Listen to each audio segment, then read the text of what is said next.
Morning, everybody. Uneducated Economist here. So, I was reading some news articles this morning, and it never surprises me when I read stuff about how the economy may be improving and how that is bad for markets.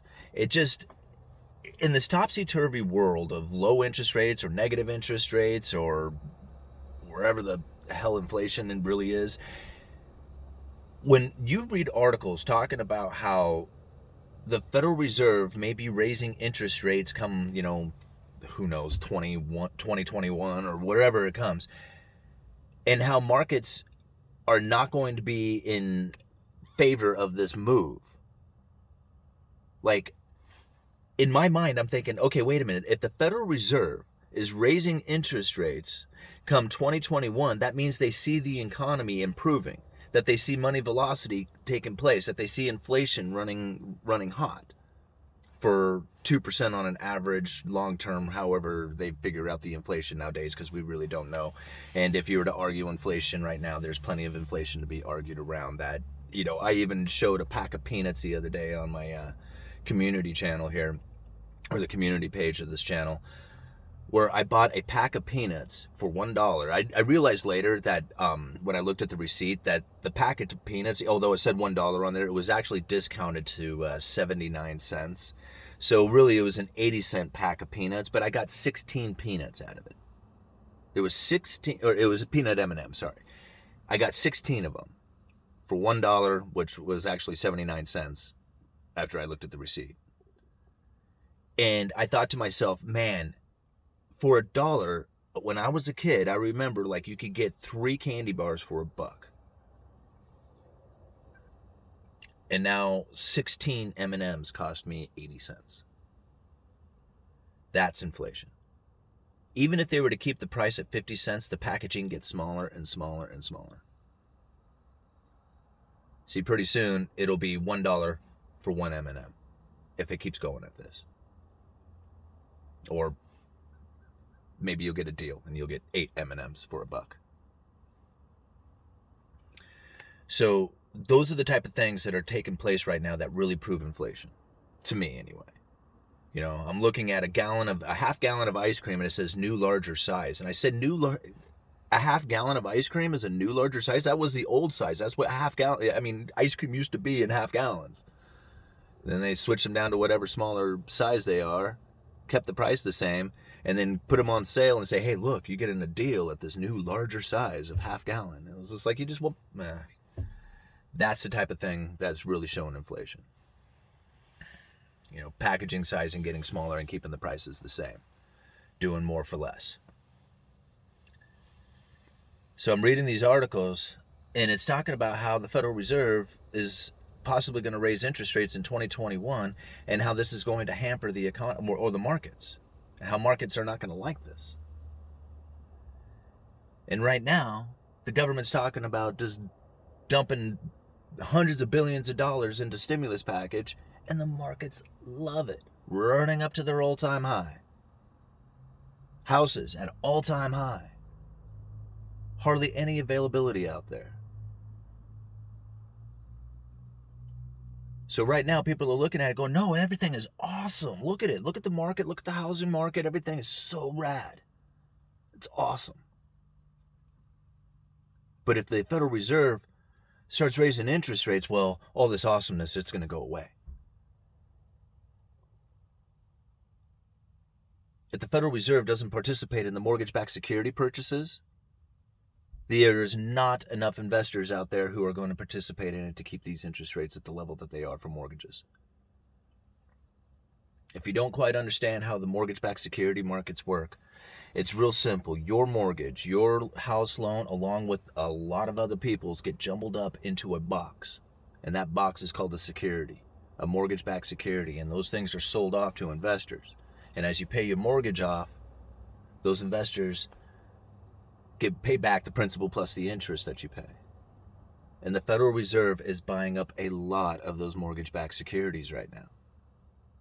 To the tune of $20 billion a month? On top of or is it $40 billion a month? That's what it is, $40 billion a month if I remember right. And if they weren't participating in that market, all the other investors out there would say, hey man, if the Fed's not participating, I'm not going to participate either. And in order to sell that mortgage-backed security, the prices have to come down and the interest rates have to go up until they finally seek out an investor. And when that happens, you're going to find that mortgages are going to be very expensive. They're going to be hard to get. And when that time comes, all those available homes out there are not going to have any buyers.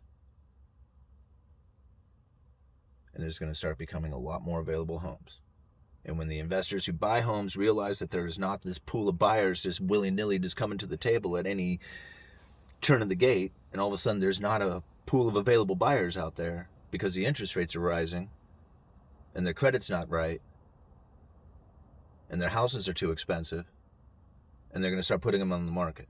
And when they start putting them on the market and they don't sell, they're going to put them on for a very cheap price, and there's going to be a lot of them that come.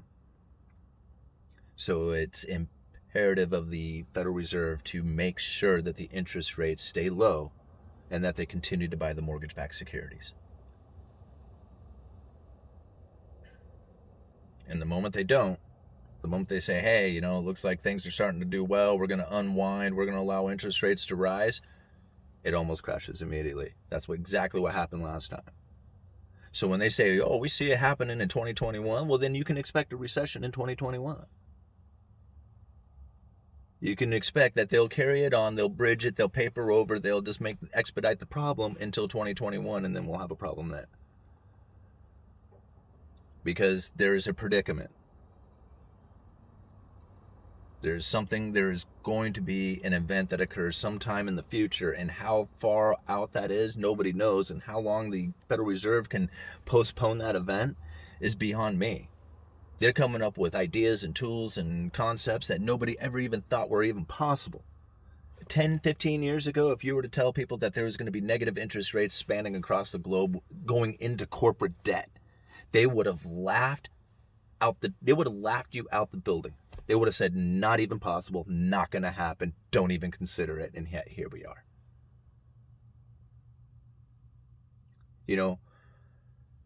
A lot of times people say, man, you really, get into some really complicated stuff and really break it all down. It is complicated. There is a lot of moving parts to this thing. I mean, there is a lot of things to look at.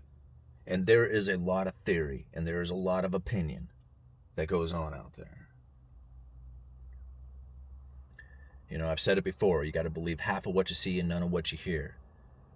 And I never took it as I never thought, no, I'm not going to listen to this person because I don't like their opinion. Their opinion is important. Their nuggets of information are important.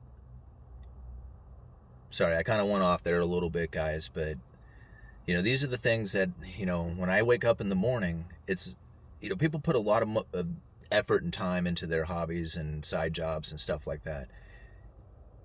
It's amazing on how much I read. I don't read books. I tried reading some again last night. I opened up a book. I got about 4 pages into it, and my mind was gone. It was just at that point, I was just off wandering. But, I read 3 news articles this morning. And part of those news articles really got me thinking about what the future is going to be like once the interest rates rise, because there's going to be a time when it happens. Who knows how far out, but it will happen at some point. And what that time is going to look like is beyond me. And if they are able to keep interest rates down into low or negative interest rates or whatever it is, how it is that they force the people into keeping their wealth inside the banking system instead of pulling it all out is another event all on its own. The Great Reset or whatever it is. All right, I got to go into work. I'm probably already late. Uneducated Economist, you guys let me know.